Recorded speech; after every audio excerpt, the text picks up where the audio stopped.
What's going on YouTube? It's Gordon the Power Sports Tech, and I got something real special to show you in this episode, so hang tight.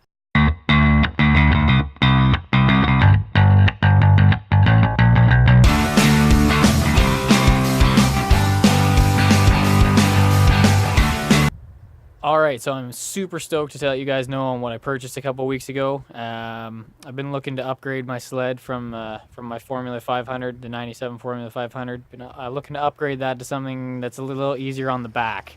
And I finally did that. So let's get into this here.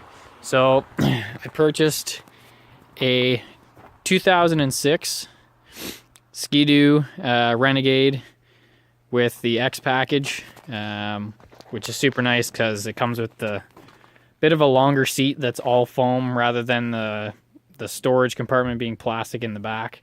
So that's good because my girlfriend rides this with me a lot, so it makes for a good quote unquote 2-up seat. But yeah, I got this on a pretty good deal. It is an extremely clean sled. There's really nothing wrong with this. When I went to check it out, there was really nothing that had to be done. Some minor things. I did do the upper control arm bushings, which are kind of hard to see. I did the upper bushings there in the back. I was going to do the lowers, but we ran into an issue trying to get the A-arm out. I know that's really dark, you can't really see it, but we couldn't get the nut to come off for the rear set of bushings. And even if I did get it off, it'd be hard to get it back on because it sits in a channel. It's not a spot where you can get a wrench or anything in there. So, but they look like they're all right for now, so I'm just going to run them. But yeah, it's a 136, so it's a long track, which is definitely what I wanted to upgrade to compared to my short track. You can see it's studded. There's a couple pull-throughs. Nothing major. I got to get rid of this one here because it's missing a backer. But the track's in pretty good shape. It's a 1.5 inch paddle on it, so that'll be good. It's got the SC4 suspension in it. So everything's pretty tight. All the bearings in that are pretty good. I might swap them next season just so that it's all good. But the guy that owned it before me was the second owner, and I mean, he was very meticulous about maintenance, and he said that the guy that he originally bought it from was an older guy that always maintained it, so anything that ever needed to be replaced, it was replaced. But yeah, like I said, I got it on a good deal. It is a very high mileage sled, which I think is kind of what drove the price down. It's never been rebuilt, and it's got over 14,000 miles on it, so that's about 22,000 kilometers. So it's got a lot of K on it. But after talking to the guy that owned it, I mean, he consistently did compression checks. He's always inspected the motor before a long trip, and I mean, he said that there's no reason to tear into the motor, so he wasn't gonna do that, and I kind of agree with that. I did a compression check when I was there. Looking at the sled, it has 150 pounds in each side, so to me that tells me there's no reason to tear into this motor. The previous owner said he looked and made sure that there was no Isoflex coming out of the bearings, so it's in good shape. The only thing I did notice was, and you might see it when I start popping panels off here in a minute, but there's a bit of an oil leak from the exhaust. I think that might just be from him removing the exhaust. But I'll probably throw a set of gaskets and that at it eventually here. We don't really have any snow, as you can see. There's barely any snow here, so I haven't been able to really ride it, and I'm probably not going to insure it this year. We'll see, but yeah, so we'll take a look here so you can see. Nice clean dash. The X package, I believe he said that the original owner had the coolant gauge and the fuel gauge added into this. So that's kind of handy. Got the desk key and all that jazz going on, visor plug. It's got electric start, so I'll open it up here so you can take a look. I do have new straps to go on this. I just don't have rivets right now, so I can't replace those at the moment. But yeah, so it's a 600 SDI.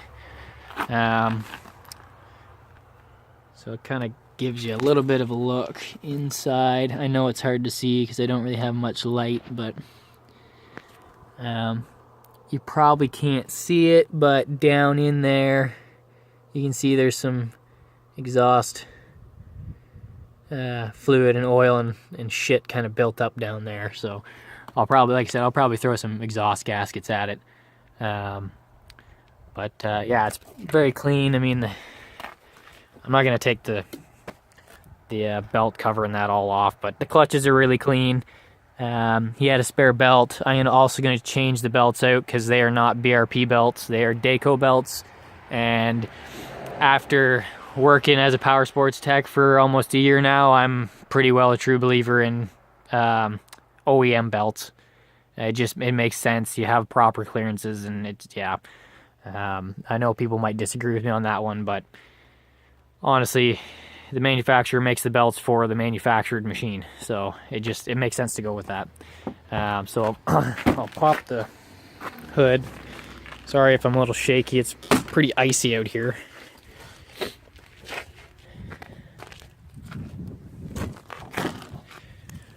So that's under the hood.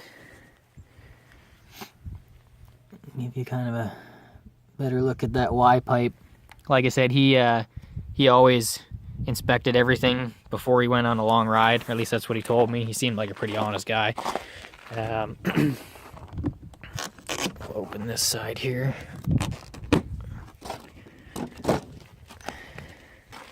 So I put a new battery in it, and I replaced this fuse. Did the chain case oil. So he hadn't done any preseason maintenance because he didn't ride it this year. He wasn't planning on riding it this year. So I more or less did that. We did sliders, chain case oil, battery, and that fuse, because it was kind of funny story. I took it for a test drive before I bought it, and I got, I don't know, probably a few hundred feet down the street, turned around and come back, and it died on me.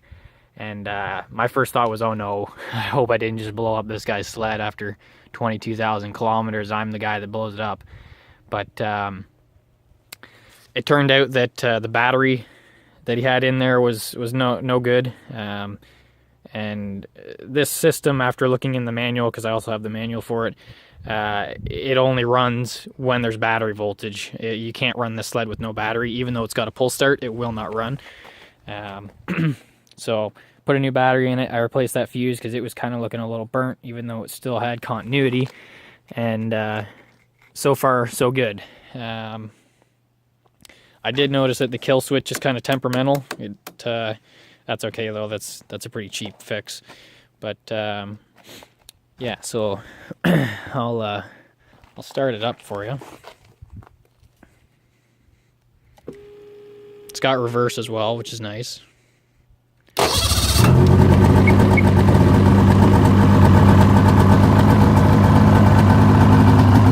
So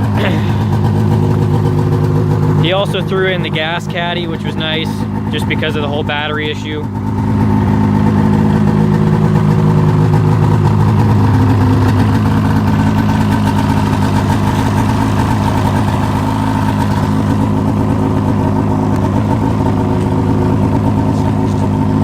But it sounds good.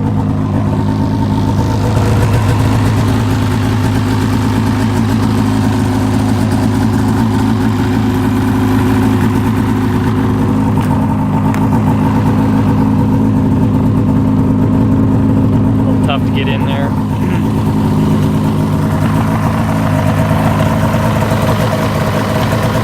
Probably going to put a little bit of foam underneath that airbox because it rattles a bit, but that's easy.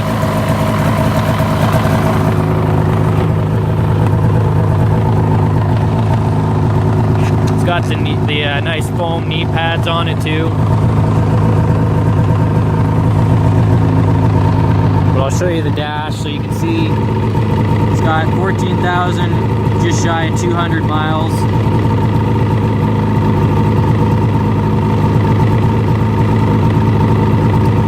I know that says 00 hours, but it's because it turned over 100 hours once I got it.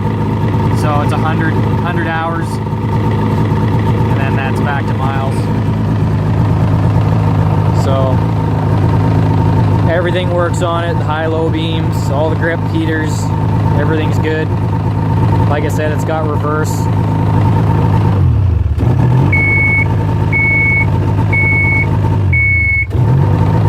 So yeah, pretty happy with that. And like I said, the kill switch is temperamental, but yeah, there you go. That time it worked, so yeah. So that's it, guys. I mean, that's my new sled. I'll be rocking this all next year, hopefully, if we get more snow. This year's been absolute garbage, but yeah. 2006 MXZ Renegade with the X package. So I'm super stoked. I did ride this a bit at my buddy's place in the fields, and yeah, it's an awesome sled, super fun to ride. Can't wait to get this thing out on the trails, and if I can, do a little bit of backcountry riding, but not much around here for that. So anyways, if you guys have any questions or you want to know anything else, leave me a comment below. If you like my videos, subscribe, and yeah, I'll see you in the next one. Thanks, guys.